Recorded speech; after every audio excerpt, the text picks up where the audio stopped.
الحمد لله كفى وسلام على عباده الذين اصطفى. أما بعد، قال الله تبارك وتعالى في القرآن المجيد والفرقان الحميد: فأعوذ بالله من الشيطان الرجيم. بسم الله الرحمن الرحيم. ولا تقولوا لمن يقتل في سبيل الله أموات بل أحياء ولكن لا تشعرون. وقال تعالى: وأما من أوتي كتابه بشماله فيقول يا ليتني لم أوت كتابيه ولم أدر ما حسابيه يا ليتها كانت القاضية ما أغنى عني ماليه هلك عني سلطانيه. صدق الله العظيم. قال النبي صلى الله عليه وسلم: من رأى منكم منكرا فليغيره بيده فإن لم يستطع فبلسانه وإن لم يستطع فبقلبه وذلك أضعف الإيمان، أو كما قال عليه الصلاة والسلام. اللهم صل على سيدنا مولانا محمد في أول كلامنا. اللهم صل على سيدنا مولانا محمد في أوسط كلامنا. اللهم صل على سيدنا مولانا محمد في آخر كلامنا. اللهم لك الحمد كما أنت أهله، فصل على محمد كما أنت أهله، وافعل بنا ما أنت أهله، فإنك أنت أهل التقوى وأهل المغفرة. اللهم صل على محمد كلما ذكره الذاكرون، وصل على محمد كلما غفل عن ذكره الغافلون. رب اشرح لي صدري ويسر لي أمري واحلل عقدة من لساني يفقه قولي. اللهم صل على محمد وآله ألف ألف مرة. اللهم صل على محمد وآله ألف ألف مرة. اللهم صل على محمد وآله ألف ألف مرة. محترم و معزز سامعین کرام، بزرگان دین، ایک مرتبہ دل کی گہرائیوں کے ساتھ درود پاک پڑھ لیں. اللهم صل على سيدنا محمد وعلى آل سيدنا محمد وبارك وسلم. معزز سامعین کرام، اللہ تبارک و تعالیٰ نے مسلمانوں کے مقام کو بہت بڑھایا ہے. اللہ تبارک و تعالیٰ کے نزدیک ایمان والے کی بڑی قدر ہے، اور اللہ تبارک و تعالیٰ نے ایمان والے کو خلیفہ کا لقب دیا ہے، زمین کے اندر نائب کا لقب دیا ہے، اور جگہ جگہ اس کے مقام کو اللہ تبارک و تعالیٰ نے بیان کیا ہے. یہ مقام اس لیے کہ بندہ اللہ کی عبادت میں منہمک رہے، اللہ کو ہمیشہ یاد کرتا رہے. مگر افسوس کہ آج مسلمان خصوصی اعتبار سے اپنے ماضی کو بھول کر زندگی گزار رہا ہے. ایمان والے کا مقام اس سے بھی سمجھ میں آتا ہے کہ اللہ تبارک و تعالیٰ نے سب سے پہلے حضرت آدم علیہ السلام کو بنایا جنت کے اندر، اور جب دنیا میں بھیجنے کا موقع آیا تو اللہ تبارک و تعالیٰ نے حضرت آدم علیہ السلام کو زمین پر بھیجا ایمان کی حالت میں، ایمان کی کیفیت کو دے کر. تو دنیا میں سب سے پہلے انسان جو آئے ہیں وہ ایمان والے ہیں، مسلمان ہیں، جس سے نسل چلی، انسانیت بڑھی. اس کا پہلا فرد جو ہے وہ ایمان والا ہے، اور کل قیامت کے قریب جب دنیا نیست و نابود ہو جائے گی، اس وقت بھی دنیا کے اندر اگر کوئی باقی رہے گا ایمان والا باقی رہے گا۔ دنیا کا پہلا انسان بھی مسلمان، آخری انسان بھی مسلمان ہوگا۔ اور کیا شان چاہیے ایمان والوں کے لیے، مگر افسوس جب اس نے اپنے ماضی کو بھلا دیا، اپنی کیفیات کو بھلا دیا، اپنی حقیقت کو بھلا دیا، یہ ذلت کے اندھیرے میں جا گرا، ایسے ذلت کے اندھیرے میں گرا ہوا ہے کہ وہاں سے نکلنا بظاہر مشکل نظر آ رہا ہے۔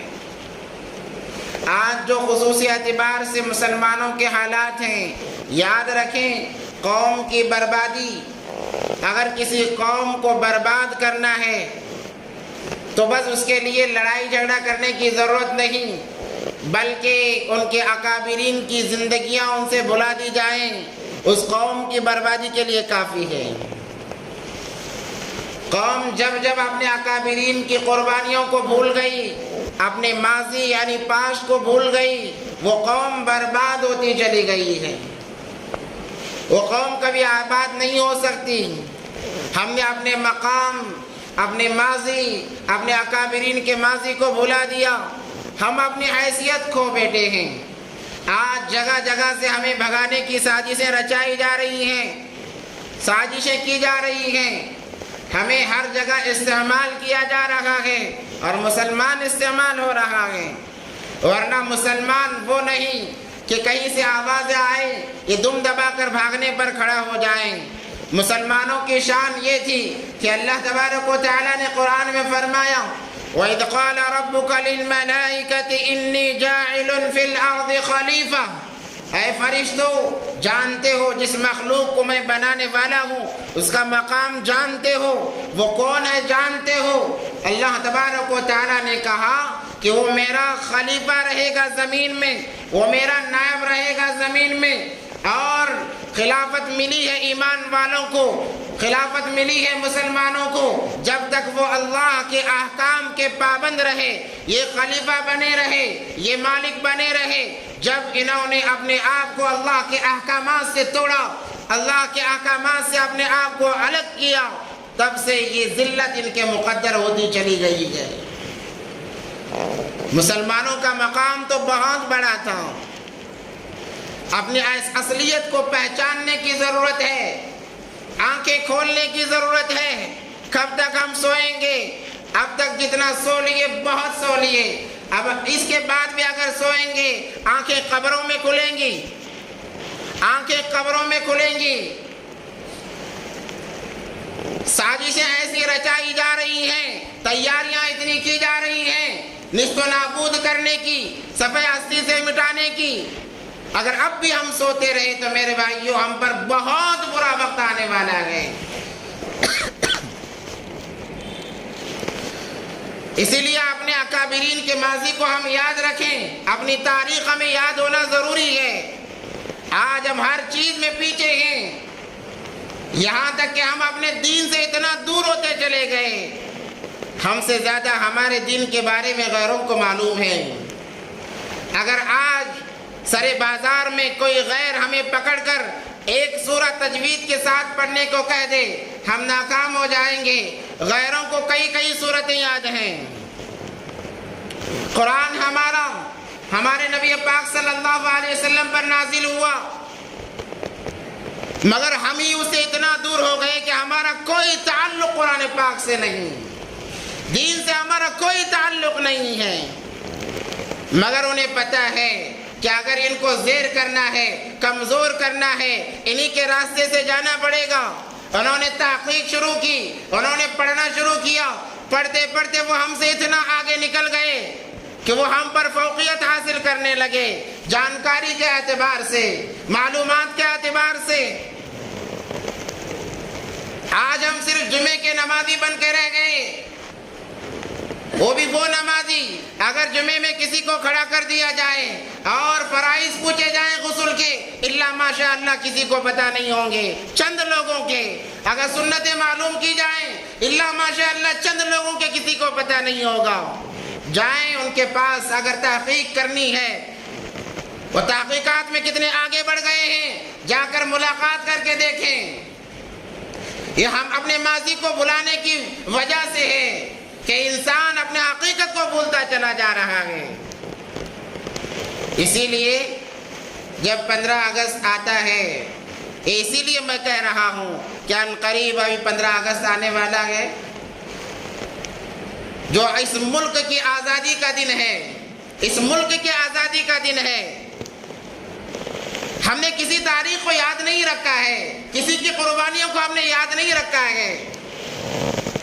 جب وہ دن آتا ہے, آپ جس مسلمان سے جائیں, جا کر پوچھیں کہ بتاؤ اس ملک کو کس نے آزاد کرایا ہے, تو ہمارے زبانوں پر بھی وہی منتخب نام آئیں گے جو روز اول سے ہم سنتے آ رہے ہیں. اور آج کے ہمارے بچے, ہماری نسلیں تباہی کے دہانے پر کھڑی ہوئی ہیں. ہمیں ہمارے ماضی سے دور کیا جا رہا ہے, اکابرین کی تاریخ سے دور کیا جا رہا ہے, اور ہم ان کے معاون بنے ہوئے ہیں کہ لو ہماری اولاد تمہارے حوالے ہے, اور ہمیں اپنی تاریخ بھلا دو. اتنا بھلا دو کہ ہمیں یہ بھی پتہ نہ چلے کہ ہم مسلمان ہیں یا غیر ہیں.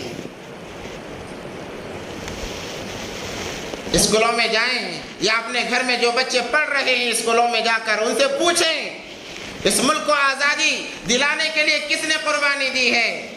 سب سے پہلا جو نام آئے گا وہ گاندھی جی کا نام آئے گا, سبھاش چندر بوس کا نام آئے گا, جواہر لال نہرو کا نام آئے گا, سردار ولبھ پٹیل کا نام آئے گا, اور اگر اور زیادہ زور دیا جائے ابوالکلام رحمت اللہ علیہ کا نام آئے گا. بس پھر باقی جتنے نام انہی کے آئیں گے, مسلمانوں کے کسی کے نام نہیں آئیں گے.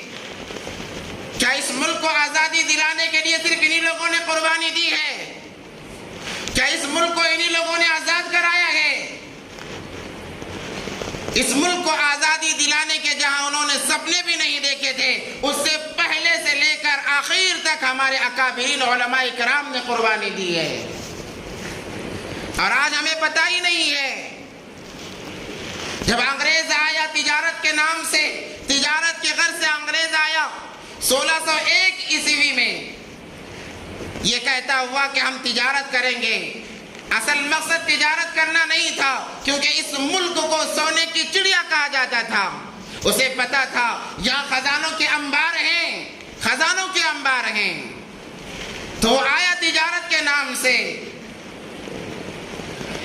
1601 عیسوی سے لے کر 1701 عیسوی تک اس نے سارے ملک کے اندر اپنی تجارت ایسی جما لی کہ ہر جگہ اس کی تجارت پائی جاتی تھی. 1754 عیسوی تک وہ کئی علاقوں کا گورنر بھی بن چکا تھا. یہ اس کی تاریخ ہے جو کہ ہماری نظروں سے بالکل دور ہے. ہمیں خبر بھی نہیں ہے. میرے بھائیوں, اس ملک پر مسلمانوں نے 800 سال تک حکمرانی کی ہے. اصل بادشاہ, اصل وزیر تو مسلمان تھا اس ملک کا. 850 سال مسلمانوں کی حکمرانی اس ملک پر رہی ہے. مگر وہی معاملہ جہاں خالق کو چھوڑ کر مخلوق کی رضامندی کے لیے خالق کو ناراض کیا جاتا ہے, اللہ تبارک و تعالیٰ نعمتوں کو چھین لیتے ہیں. اللہ کا قاعدہ ہے لَإِن شَكَرْتُمْ لَأَزِيدَنَّكُمْ وَلَإِن كَفَرْتُمْ إِنَّ عَذَابِي لَشَدِيدٌ. شکر کرو گے اضافہ کروں گا, ناشکری کرو گے تمہیں دردناک عذاب دیا جائے گا. وہ عذاب صرف آخرت کا نہیں ہوگا, وہ عذاب دنیا میں بھی ملے گا, قبر میں بھی ملے گا, میدان محشر میں بھی ملے گا. إِنَّ عَذَابِي لَشَدِيدٌ. احکامات سے دور ہوتے چلے گئے. اللہ تبارک و تعالیٰ نے حکومتیں چھین لی اور غیروں کے حوالے کر دیا گیا. انگریز تو طاق میں تھا کہ کب موقع ملے, کب ہم چھپٹ لیں, کب ہم حملہ کر دیں. بہانے بازی کے ذریعے سے تجارت کا نام لے کر انگریز آیا اس ملک کے اندر, اور تجارت میں ایسا پروان چڑھتا گیا, پورے ملک کے اندر اس کی تجارت پھیل گئی. ایسٹ انڈیا کمپنی کے نام سے اس کی تجارت عام ہو گئی, یہاں تک کہ وہ 1754 عیسوی تک 3 بڑے بڑے شہروں کا گورنر بن چکا. اس کی نیت کو بھانپنے والا سب سے پہلا مسلمان تھا. اس نے بھانپا کہ یہ حکومت نہیں یہ تجارت نہیں بلکہ حکومت کرنے کے لیے آیا ہے. یہ مسلمانوں کے ایمان کو ضبط کرنے کے لیے آیا ہے, مسلمانوں کو ایمان سے ہٹانے کے لیے آیا ہے. جب ان کی سازشوں کا پتہ چلا, سراج الدولہ کے نانا علی وردی یہ سب سے پہلے انسان تھے جنہوں نے انگریز کے خلاف اس ملک کو آزادی دلانے کے لیے آواز اٹھائی. اور جب تک آواز اٹھتی آدھے ملک پر اس کی حکومت چھا گئی تھی. وہ آدھے ملک کا گورنر بن چکا تھا, اس کی طاقتیں مضبوط ہو گئی تھی. جہاں جاتا وہ اپنی حکومت شروع کر دیتا. یہ معاملہ چلتا رہا. سب سے پہلے آواز اٹھانے والے علی وردی ہیں جنہوں نے آواز اٹھائی. جب پتا چلا کہ کوئی ہمارے خلاف کھڑا ہے, ایسے زور سے حملہ آور ہوئے کہ انہیں شہید ہونا پڑا اور شکست کھانی پڑی. اس کے بعد میں سراج الدولہ جو اس وقت کا بادشاہ تھا, اس نے کمان سنبھالی اور اس نے اپنی آواز بلند کی انگریزوں کے خلاف. یہ دوسرا انسان تھا انگریزوں کے خلاف آواز بلند کرنے والا, جس کے نتیجے میں اس کے 2 بچوں کو پکڑ کے قتل کر دیا گیا, شہید کر دیا گیا اور تھالی میں سجا کر سراج نواب الدولہ کے سامنے پیش کیا گیا کہ دیکھو ہمارے ساتھ بغاوت کرو گے یہ انجام ہوگا. وہ بھی میدان میں آیا, مگر منافقین کا ہر وقت بول بالا ہوا کرتا ہے. میر جعفر جو اسی کا وزیر یا اس کے آرمی میں تھا, اس نے غداری کی. غدار بھی ہم ہی میں سے ہوا کرتے ہیں, غدار کوئی اور نہیں ہوتا, غدار ہم ہی میں سے نکلتے ہیں. میر جعفر تھا جس نے غداری کی اور انگریزوں کو حکومت کے نشے میں, جیسے میں نے گزشتہ جمعے کہا, حکومت انسان کو بربادی کے دہانے پر لے جا کر کھڑا کرتی ہے, جس کی وجہ سے وہ کل قیامت کے دن کہے گا ما اغنا عنی مالیہ ہلک عنی سلطانیہ. اگر مجھے کسی نے برباد کیا ہے تو میری حکومت نے برباد کیا ہے. ہاں, حکومت کامیابی بھی دلاتی ہے. جب وہ شریعت کے دائرے میں رہ کر حکومت کرے گا وہ حکومت اسے کامیابی دلائے گی. جیسے عمر فاروق رضی اللہ تعالیٰ عنہ نے حکومت کی, رہتی دنیا تک ان کا نام عزت کے ساتھ میں لیا جائے گا. میر جعفر کی غداری کی وجہ سے, کیا غداری کی اس نے, انگریز نے اسے آفر کیا فلاں اسٹیٹ کا تمہیں گورنر بنا دیا جائے گا, وہاں کا بادشاہ بنا دیا جائے گا, اور ہیرے جواہرات بکھیر دیے اس کے سامنے. چند کوڑیوں کے خاطر, چند سکوں کے خاطر میر جعفر بک گیا اور تمام راز انگریزوں کے سامنے کھول دیے, جس کی وجہ سے اس کو بھی شکست کھانی پڑی. یہ بھی ہار گئے. اب انگریز اور تیزی کے ساتھ وہ حملہ آور ہوتا چلا گیا, بلکہ پورے ملک پر یہ قابض ہو گیا. جب یہ جو دیالے چلے گئے, اللہ کو پیارے ہو گئے, اس ملک کو آزادی دلاتے دلاتے, اس کے بعد میں اگر انگریز کی چالوں کو کسی نے بھانپا ہے تو وہ حیدر علی تھے. حضرت ٹیپو سلطان شہید رحمت اللہ علیہ کے والد, میسور کے اندر انہوں نے بھانپ لیا کہ یہ انگریز ہمیں نصف نابود کرنے کے لیے آیا ہے, نصف نابود اور ختم کرنے کے لیے آیا ہے. تو انہوں نے اس کے بعد میں آواز اٹھائی, وہ بھی لڑے انگریز کے ساتھ میں.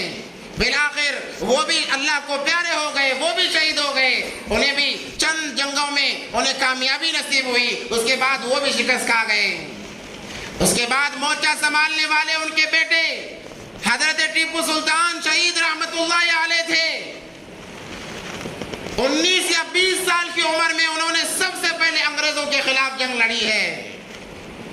کون ٹیپو سلطان, کون ٹیپو سلطان جو ہمارے ذہنوں میں شکلیں نظر آ رہی ہیں. ٹیپو سلطان شہید رحمت اللہ علیہ کا نام سنتے ہی سر پر امامہ باندھے ہوئے, چہرے پر کوئی داڑھی کے بال نہیں, وہ ٹیپو سلطان نہیں ہے. وہ تو ایسے اللہ کے ولی تھے, عالم بھی تھے, حافظ بھی تھے, ولی کامل بھی تھے. جب انہوں نے میسور کی جامع مسجد بنائی, اعلان کیا ایسا انسان اس مسجد میں امامت کرے گا جس کی بلاغت سے بعد سے لے کر اب تک کوئی تکبیر اولا فوت نہ ہوئی ہو، یا یوں کہا تہجد کی نماز نہ چھوٹی ہو، سارے مجمع پر سناٹا چھا گیا، کوئی آگے بڑھنے کے لیے تیار نہیں۔ اس وقت میں بڑے بڑے علماء موجود تھے، شیخ الحدیث موجود تھے، مگر شک و شبے میں پڑ گئے۔ ہو سکتا ہے کہ کوئی ہماری نماز چھوٹ گئی ہو سکتا ہے تکبیر اولا فوت ہو چکی ہو، ہم کیسے آگے بڑھ سکتے ہیں؟ کافی انتظار کے بعد میں یہ مرد مجاہد یہ کہتے ہوئے آگے بڑھتا ہے کہ الحمدللہ ثم الحمدللہ، جب سے میں بالغ ہوا ہوں آج تک نہ میری تکبیر اولا فوت ہوئی ہے، نہ میری تہجد کی نماز فوت ہوئی ہے۔ وہ ٹیپو سلطان شہید رحمت اللہ علیہ، ہم نے جاننے کی کوشش نہیں کی، اپنے اولاد کو سکھانے کی کوشش نہیں کی۔ آج دنیا کے مشہور ڈائریکٹروں کے نام ہمیں یاد ہیں، ان کی سیرت ہمیں، ان کی تاریخ یاد ہے، ناچنے والیوں کے نام ہمیں یاد ہیں، ان کے کھانے کے کیا کیا انداز وہ ہمیں یاد ہیں۔ آج فلم اسٹاروں کے نام ہمیں یاد ہیں، ان کے اسٹائل ہمیں یاد ہیں، سب کچھ یاد ہے۔ اگر یاد نہیں تو ہمارے اکابرین کی تاریخ ہمیں یاد نہیں، ہمارے اکابرین کی سیرتیں ہمیں یاد نہیں ہیں۔ 18 سال کی عمر میں انگریزوں کے ساتھ جنگ لڑنے کے لیے یہ مرد مجاہد کھڑا ہوتا ہے۔ اے نوجوانوں، بننا ہے تو ٹیپو سلطان بنو، فلم اسٹار نہ بنو، ناچنے والا نہ بنو، ناچنے والوں سے محبت کرنے والے نہ بنو، برباد ہو جاؤ گے۔ آج ہمارا نوجوان کس میں دلچسپی زیادہ رکھتا ہے؟ بعض نوجوان تو اللہ عبادت فرمائے ایسی بری چیزوں میں مبتلا ہے، اللہ کی پناہ۔ دنیا کے اندر جو مشہور برائیاں ہیں، مشہور نشے کی چیزیں ہیں، آج ہمارا نوجوان اس میں مبتلا ہے۔ اے نوجوانوں، تم دنیا کے لیے نہیں بنائے گئے ہو، تمہارا مقام اللہ کے دربار میں بہت زیادہ ہے۔ جب تم ایک سجدہ کرتے ہو، اللہ تبارک و تعالیٰ 70 سجدوں کا تمہیں ثواب دیتا ہے۔ اپنی جوانی کو دنیا کے پیچھے نہ لگاؤ، اپنی جوانی کو خالص کرو اللہ کے لیے، خالص کرو رسول اللہ صلی اللہ علیہ وسلم کے لیے، سنتوں کو اپناؤ، تمہاری جوانی رنگ لائے گی، رہتی دنیا تک تمہارا نام باقی رہے گا۔ ٹیپو سلطان، کون ٹیپو سلطان؟ وہ ٹیپو سلطان جس کا نام انگریزوں کے سامنے لیا جاتا انگریز سر ترانے لگتا، وہ انگریز جس نے ہندوستان پر حکومت کی ہے، حکومت کر رہا تھا، مگر جب بھی اس کے سامنے ٹیپو سلطان کا نام لیا جاتا تھر تھرانے لگتا، کہتا کہ اس کا نام لو نہ لو، جب ان کا نام لیا جاتا ہے ہمیں شیر کے دہاڑنے کی آوازیں محسوس ہوتی ہیں۔ انہوں نے مورچہ سنبھالا، 2 جنگیں فتح یاب ہو کر واپس لوٹے۔ جب تیسری جنگ کا معاملہ آیا، اس میں بھی ایک منافق نکلا جسے میر صادق کہا گیا، میر جعفر کی نسل سے تھا، وہ بھی غدار نکلا۔ اس کی غداری کی وجہ سے اس مرد مجاہد کو بھی شہادت کا جام پینا پڑا، شہادت کا جام پینا پڑا۔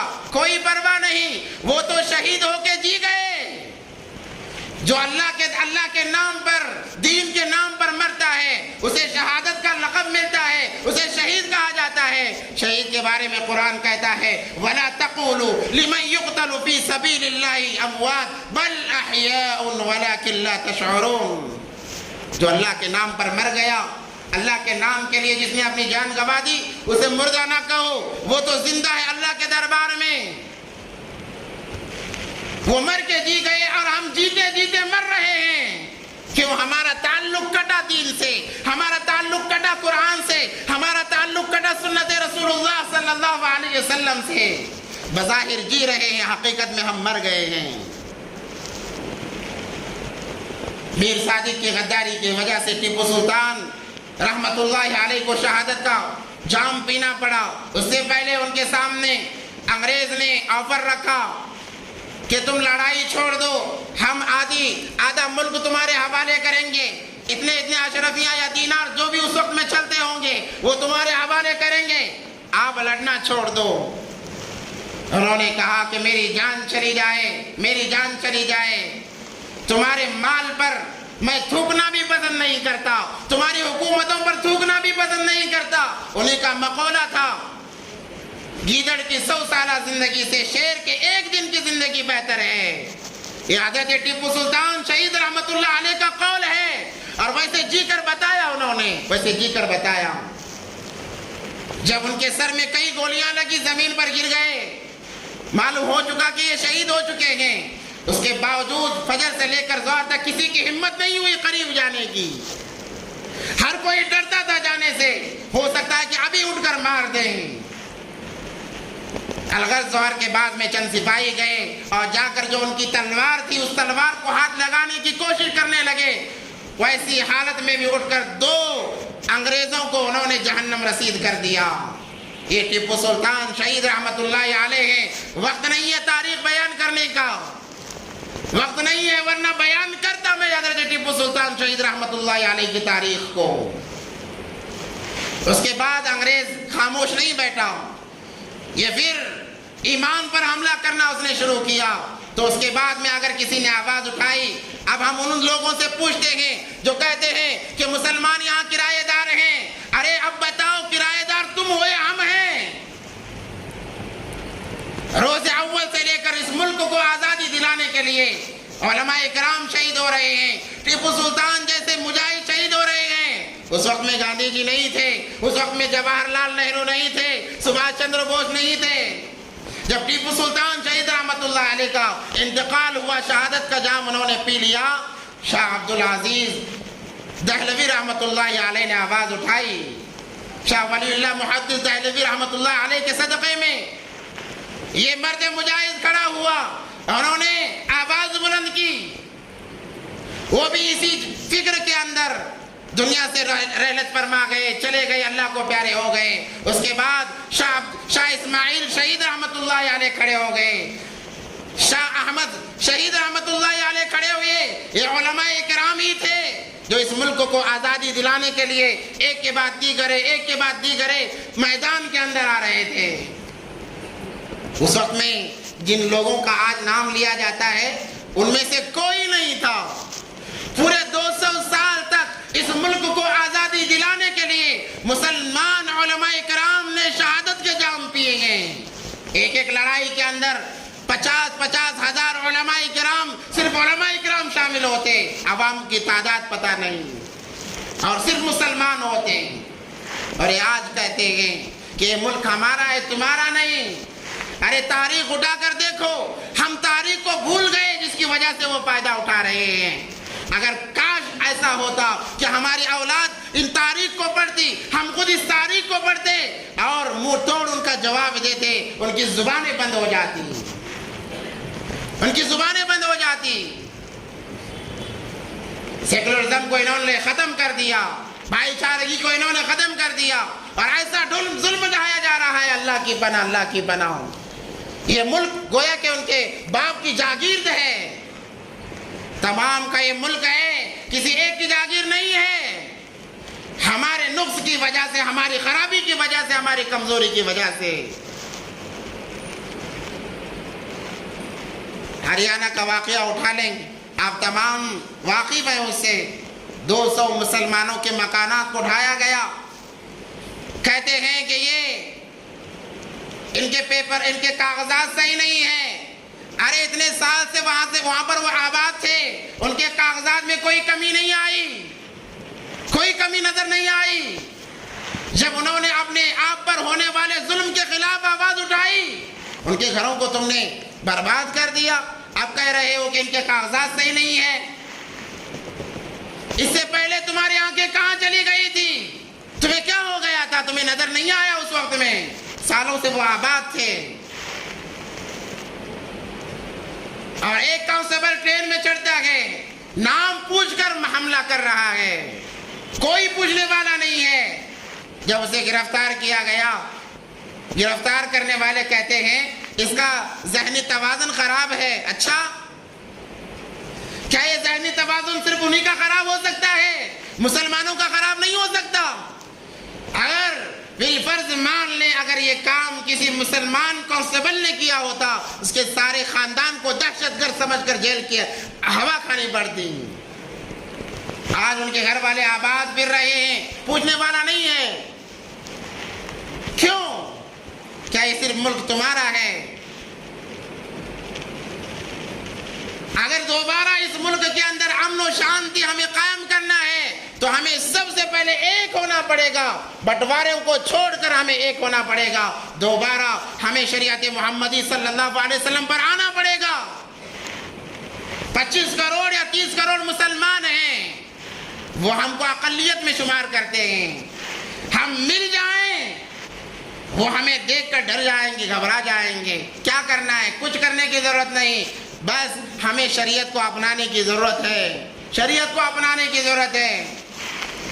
آج کا ہمارا مسلمان ایسا ہے کہ جمعے کا دن آتا ہے تب بھی اسے اپنی پہچان بتانے کے لیے سر پر ٹوپی پہننے کی توفیق نصیب نہیں ہوتی۔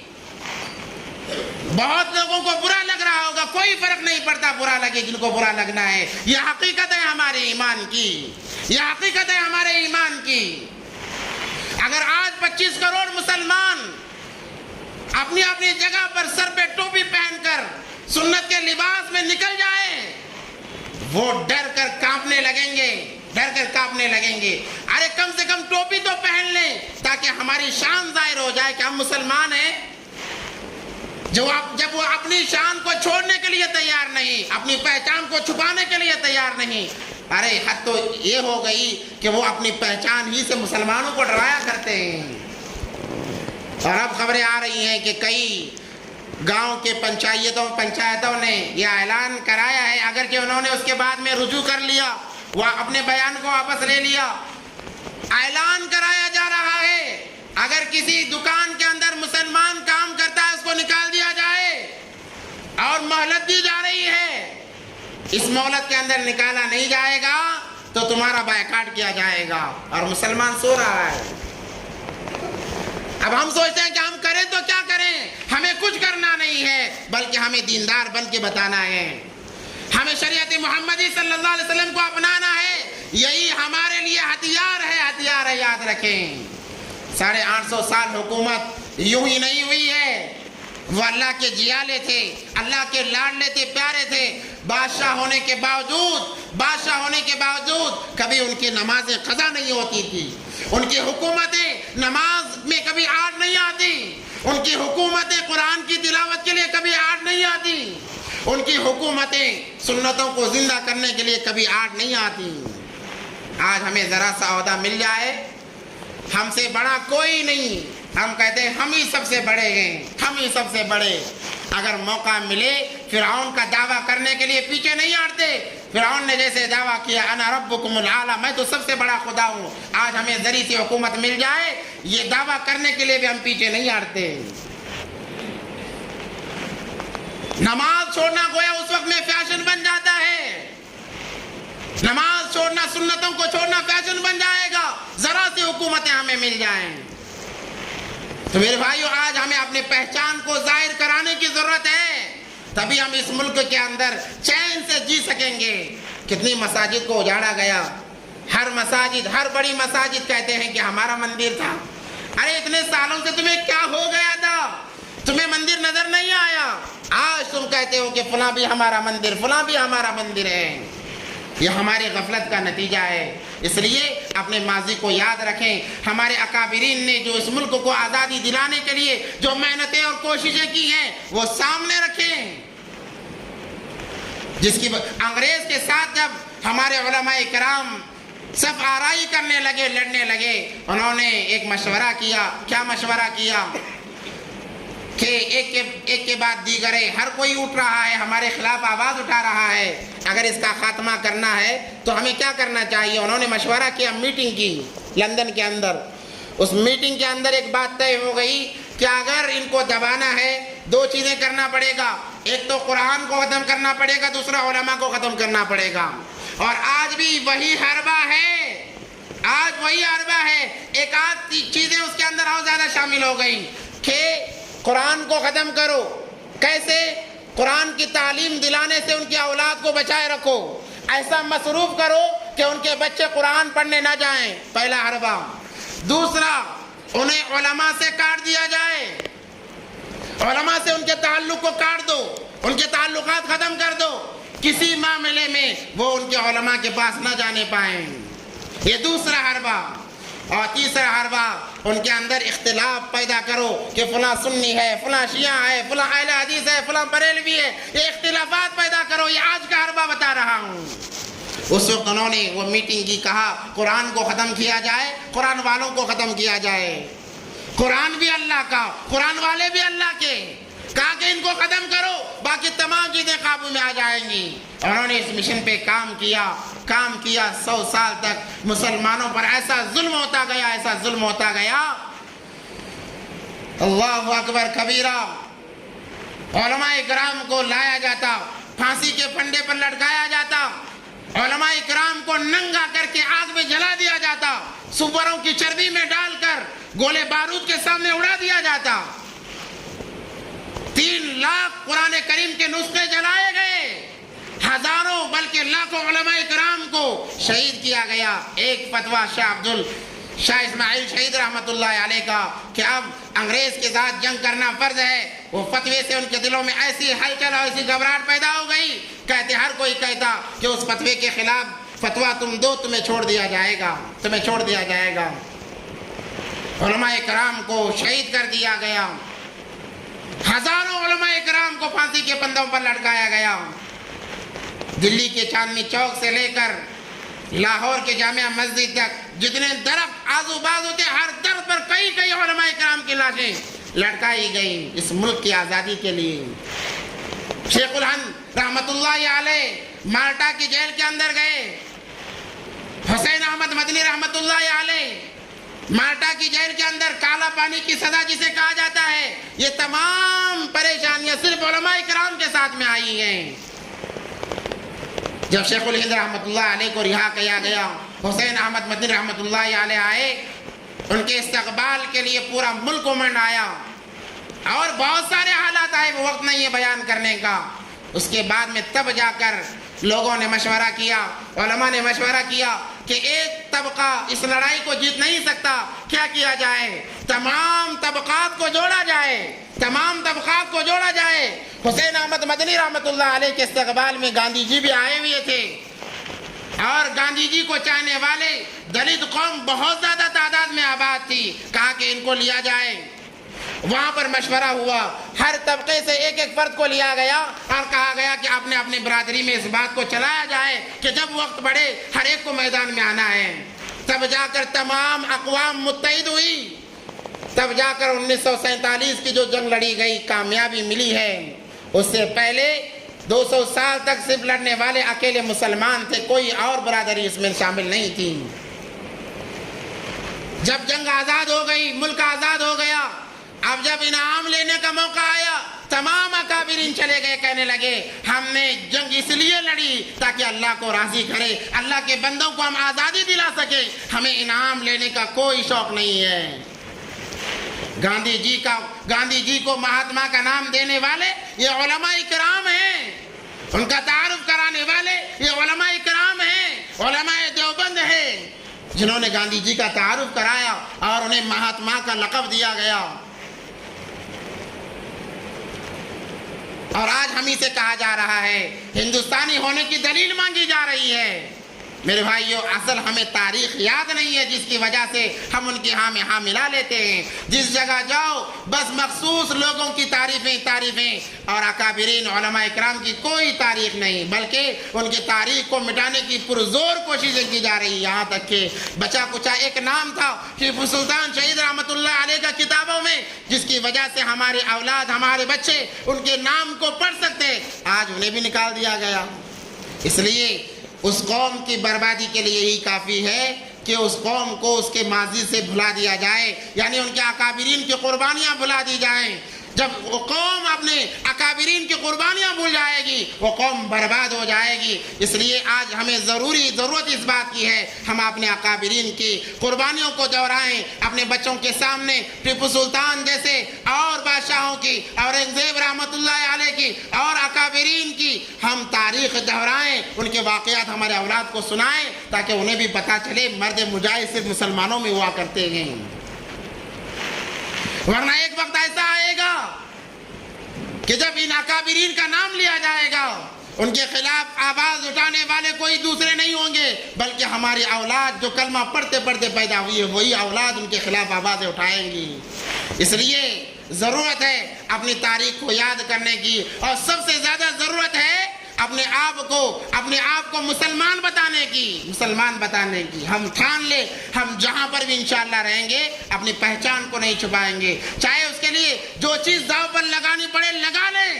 اگر ہمیں موت بھی آ جائے، ہمیں شہید بھی کر دیا جائے، کوئی فرق نہیں پڑتا، کیونکہ شہید کے لیے اللہ نے کہا وَلَا تَقُولُوا لِمَنْ يُقْتَلُ فِي سَبِيلِ اللَّهِ أَمْوَاتٌ، جو اللہ کے لیے مرتا ہے، اپنے ایمان کی سلامتی کے لیے مرتا ہے، وہ مرا نہیں بلکہ وہ جی گیا ہے۔ اس لیے اپنا تعارف اپنے ساتھ میں ہمیشہ رکھیں، کم سے کم اپنے سر پر ٹوپی سجائے رکھیں، یہ مسلمانوں کی شان ہے۔ ایک شعر کر کے اپنی بات ختم کرتا ہوں۔ غلط الزام ہے ہم پر کہ وفاداری ہم نہیں کرتے، غلط الزام ہے ہم پر کہ وفاداری ہم نہیں کرتے، محبت بانٹتے ہیں ہم، اداکاری نہیں کرتے، جب اس ملک کو خون کی ضرورت پڑتی ہے ہم اپنی جان لٹا دیتے ہیں، ہم غداری نہیں کرتے۔ وآخر دعوانا الحمدللہ رب العالمین۔